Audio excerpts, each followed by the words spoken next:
What up, y'all? It's your boy, Mr. Downtown Ray Melo, and you're listening to the Entertainment Report on iHeartRadio, live from Orlando for Friday, February 10th, 2023. Delivering some major stories and trends going on in the world of entertainment and beyond. You can follow the show on Facebook, Twitter, or Instagram. Facebook.com/The Entertainment Report with Ray Melo. That's RAYMELO. On Twitter at The Enter Report, or on Instagram at The Entertainment Report. You can listen to the show anytime you want on iHeartRadio. Just go to iHeart.com or your iHeart phone app, search for The Entertainment Report, and it'll take you to the page. Legendary composer Burt Bacharach has died at his Los Angeles home at the age of 94. His publicist Tina Brasam confirmed the death to the New York Times, and it was announced on his official Instagram page. Bacharach was the arranger, composer, and conductor best known for his work with lyricist Hal David. The two instilled songs with romance, making some of the most classic hits of the 60s. Some of Bacharach's best known work with David were the Carpenters' #1 song, They Long to Be Close to You, in 1970, Dusty Springfield's The Look of Love from the Casino Royale soundtrack in 1967, and several big hits with vocalist Dionne Warwick, who they met at a recording studio during a Drifters session. Bacharach and David started working with her in 1962, first scoring with Don't Make Me Over. Other hits with the Bacharach-David Warwick collaboration were I Say a Little Prayer, Walk On By, Alfie, Anyone Who Had a Heart, and Do You Know the Way to San Jose, several of which were memorably also covered by other artists. Bacharach was born in Kansas City, Missouri on May 12, 1928. His mother was a painter and songwriter who made him take piano lessons, though he was much more drawn to jazz piano than classical in his early years. After earning a bachelor's degree in music and serving in the Army, Bacharach worked first with actor-singer Vic Damone and then with iconic film star Marlene Dietrich. Once he and David met in the music publisher's office in 1957, their collaboration would generate most of his early success. Warwick told People in a 2022 interview, Bacharach and David both were as new to this industry as I was, so we kind of all grew up together. There was really no need for them to think that they could change anything about me, and what developed was magical. I got to tell you that. We became friends, most family than friends, actually, and a relationship that lasted for quite a long time. Bacharach won 6 Grammy Awards and 3 Oscars. In 1970, he won for Raindrops Keep Falling on My Head with David, and for Best Original Score for a non-musical picture for Butch Cassidy and the Sundance Kid, the 1969 movie that made Raindrops the #1 hit for B.J. Thomas. In 1982, Bacharach struck Oscar Gold again, winning for Author's Theme, Best That You Can Do, from the movie Author, which he wrote with then wife Carol Bayer Sager, Peter Allen, and Christopher Cross. He and David also had a successful Broadway musical, Promises, Promises, in 1968, an adaptation of Billy Wilder's The Apartment. It ran for over 1,281 performances, anchored by the hit song I'll Never Fall in Love Again by Warwick. Warwick was also an essential part of Bacharach's biggest 80s hit in collaboration with Sager. In 1986, That's What Friends Are For, with Elton John, Gladys Knight, and Stevie Wonder went #1 and raised millions for HIV/AIDS research, winning Song of the Year at the Grammys. In 1986, Bacharach and Sager also collaborated on a #1 hit, On My Own, a duet with Patti LaBelle and Michael McDonald. In 2008, Bacharach was awarded a Grammy's Lifetime Achievement Award, and in 2012, President Barack Obama honored him and David with the Gershwin Award, given to those who've made outstanding achievements in music. He is survived by Jane Hanson, his 4th wife, who he married in 1993, and his children Rayleigh, Oliver, and Christopher. A daughter, Nikki, with his ex-wife, actress Angie Dickinson, died by suicide in 2007. Bacharach was 94. The Wire made Idris Elba a star statewide as a conflicted drug dealer, but British audiences know him as best as Detective John Luther. The BBC show Luther ran for 5 seasons, from 2010 to 2019, with Elba starring as the Detective Chief Inspector for the Serious and Serial Unit. A new Netflix film, Luther the Fallen Son, extends the character as Elba is now a disgraced detective and in jail, based on what took place in Luther's 5th season. Elba told Entertainment Weekly in 2022 he's done so much to bend the law in order to catch the bad guys that he ended up in jail. So that's where we start the story. He's contemplating what he's going to do with his life. In a trailer, returning character D.S.U. Martin Shake, played by Dermot Crowley, finds out that Luther has escaped jail. something that doesn't seem to surprise him. Two-time Oscar nominee Cynthia Everett plays DCI Odette Rain, who tries to get Luther to turn himself in. But he's insisted that his mission to track a malevolent tech billionaire who is using his superior technological reach to commit murder is more important. Written by Luther's creator Neil Cross, the movie introduces Andy Serkis as David Roby, the villain to Luther's complicated anti-hero. In the trailer, the two spar as Luther stays on his trail while various kinds of mayhem is shown. From fires to police chases to fight scenes accompanied by spooky, atmospheric music. Luther tells Rain something's coming, who regards to inform him that he'll be shut down by a tactical team for going rogue if they can find him. Filmmakers say that the movie's standalone storyline can be enjoyed even if you haven't previously seen the series, but it may inspire viewers who haven't watched to do so. Luther's The Fallen Son comes to theaters on February 24th, premiering March 10th on Netflix. The movie Paint was released this week. Owen Wilson portrays Carl Nargel, a popular Vermont-based TV painter in the 70s and 80s from the looks of it, whose positions in the community may be usurped by a younger rival. His character is said to be a remnant of public television artist Bob Ross, who hosted The Joy of Painting on PBS from 1983 to 1994. The show was broadcast in the U.S., Canada, and Latin America, and has experienced something of a revival in the digital era. Ross died of cancer at the age of 52 in 1995. Wilson's character shares Ross's signature big curly perm, inspirational homilies, and a passion for painting. Ross was a legitimate artist whose known works are worth thousands of dollars. Though Paint is not a biopic, it lends itself to Ross's comparisons. He was married 3 times, and in Trail Nargo is shown with a few different women in what could be described as a seductive scenario. Paint was written and directed by Brett McAdams, whose credits include Adam TV, #IMomSoHard, Tosh Zero, Trivia Town, and Cat Williams' American Hustle. In the trailer, Wilson as Nargil says, "There's nothing like having the one you hold nearest when the world turns cold."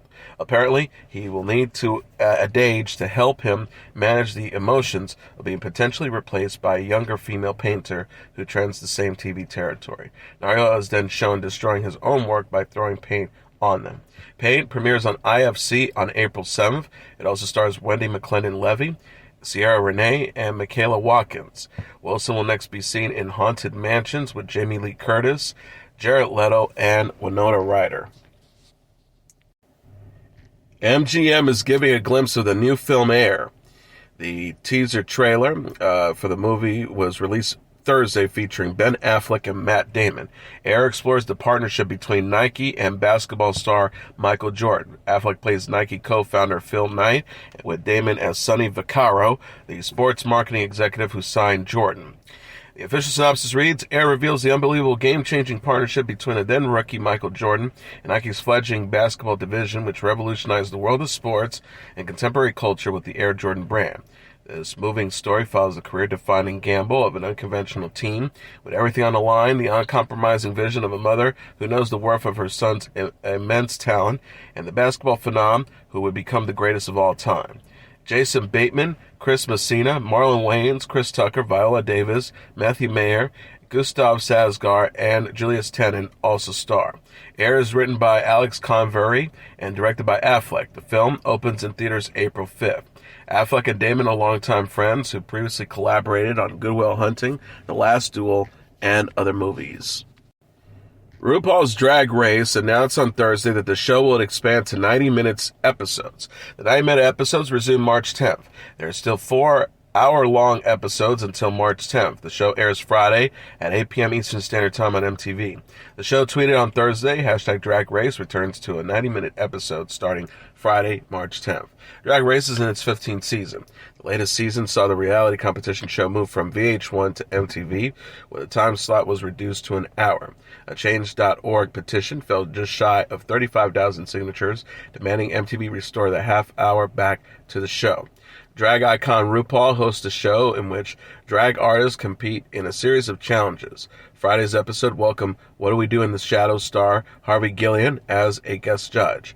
Season 15 has welcomed also Janelle Monáe, Megan Stadler, and Amanda Stenberg as guest judges.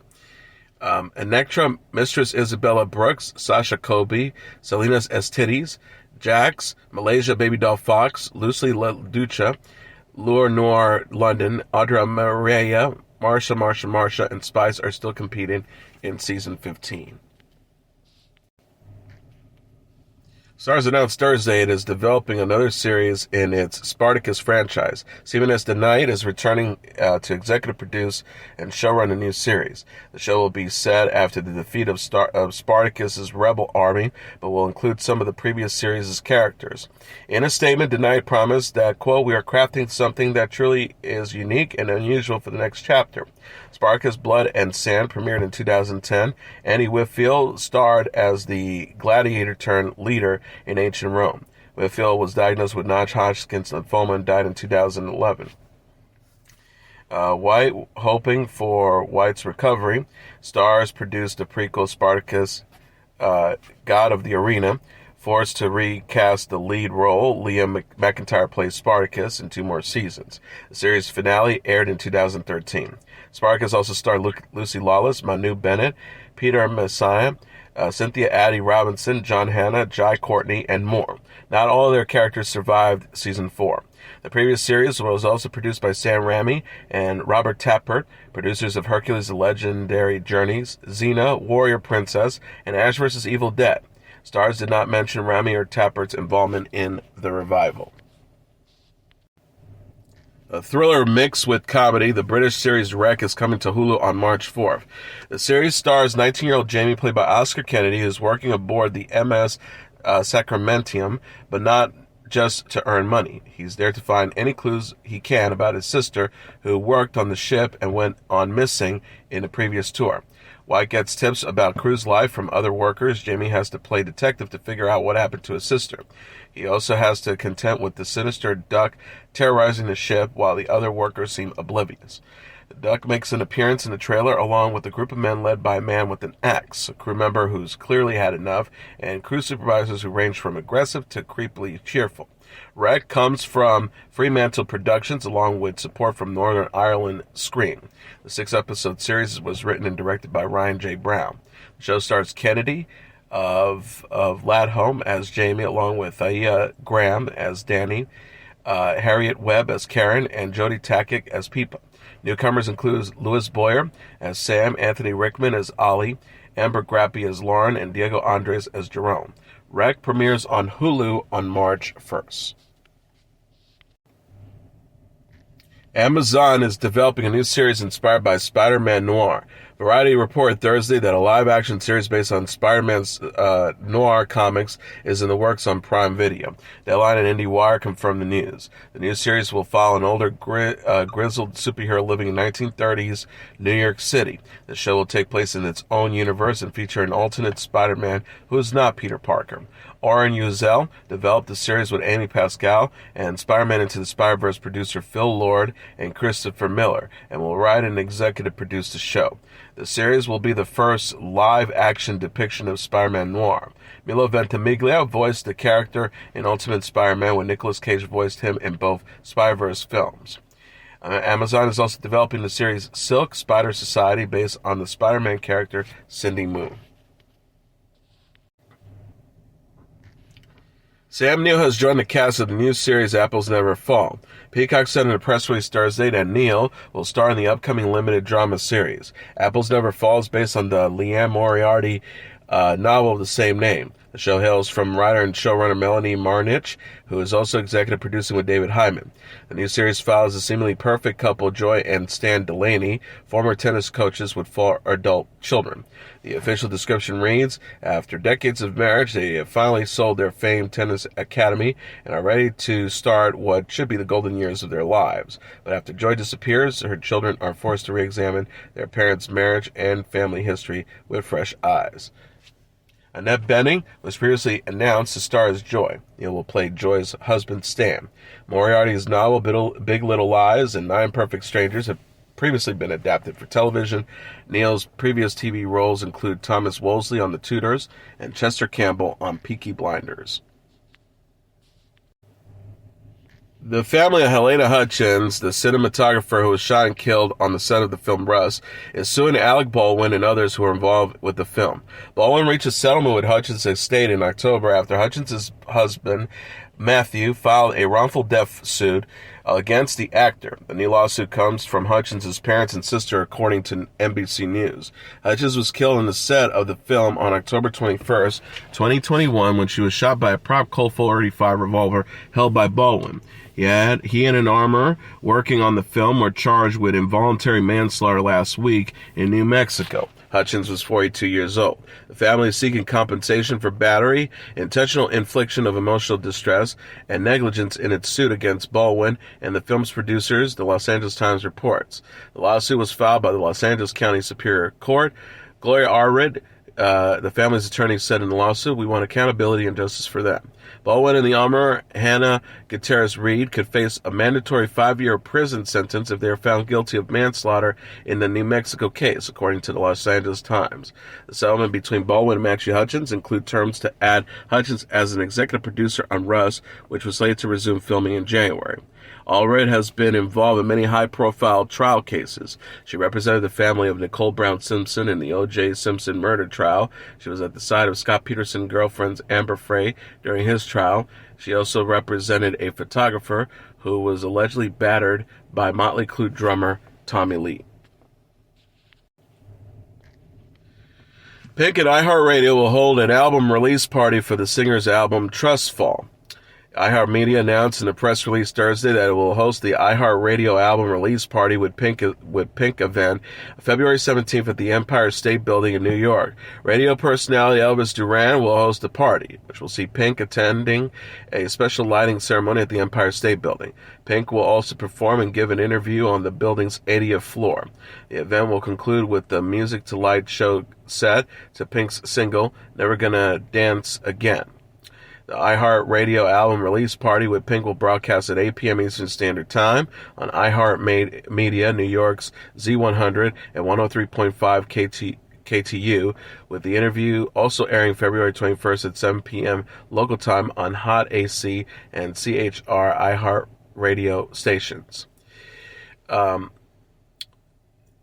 Empire State Reality Trust SVP Abigail Rickards says the partnership of the Empire State Building and iHeartMedia produces Music to Light spectaculars, which are gifts to New Yorkers and the world, a chance to connect with the artists and music they love through an experience that is immersive and unique. We are thrilled to join with our iHeart partners, host Pink, and biggest fans, and celebrate her new album and light up the New York skyline to Never Gonna Not Dance Again. Pink will release Trust Fall on February 17th. The album will feature the singles Never Gonna Not Dance Again and Trust Fall. Rihanna is exhilarated for an almost impossible Super Bowl 57 halftime performance, which will last just 13 minutes, but feature music from her 17-year career, she said in a news conference Thursday in Phoenix. Rihanna said in a ballroom at the Phoenix Convention Center, "I've been so focused on the Super Bowl, I totally forgot that my birthday is coming up. I totally forgot about Valentine's Day. I'm just like Super Bowl, Super Bowl, Super Bowl."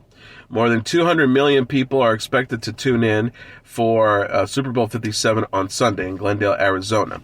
The game contest between the Kansas City Chiefs and the Philadelphia Eagles will kick off at 6:30 p.m. Eastern Standard Time and air on Fox. And finally, here are the top 10 songs on the Billboard Hot 100 singles charts for the week of February 11th. Number 10, Lil Uzi Vert with Just Wanna Rock. Number 9, Harry Styles with As It Was. Number 8, Drake and 21 Savage with Rich Flex. Number 7, David Guetta and Baby Rayha with I'm Good Blue. Number 6, The Weeknd for Die For You. Number 5, Sam Smith and Kim Petras with Unholy. Number 4, Taylor Swift with Anti-Hero. Number 2, Metro Boomin, The Weeknd and 21 Savage with Creepin'. Number 2, SZA with Kill Bill. And the number 1 song in the Billboard Hot 100 singles charts for the week of February 11th, Miley Cyrus with Flowers. And as your entertainment report for Friday, February 10th, 2023, I'm your host, Mr. Downtown Ray Melo. I'll be back on Monday to deliver some major stories and trends going on in the world of entertainment and beyond. You can follow the show on Facebook, Twitter, or Instagram Facebook.com/The Entertainment Report with Ray Melo. That's RAYMELO. On Twitter at The Enter Report, or on Instagram at The Entertainment Report. You can listen to this episode or any previous episodes of The Entertainment Report anytime you want on iHeartRadio. Just go to iHeart.com or your iHeart phone app, search for The Entertainment Report, and it'll take you to the page. Everyone have a great weekend. Good night, and God bless you all.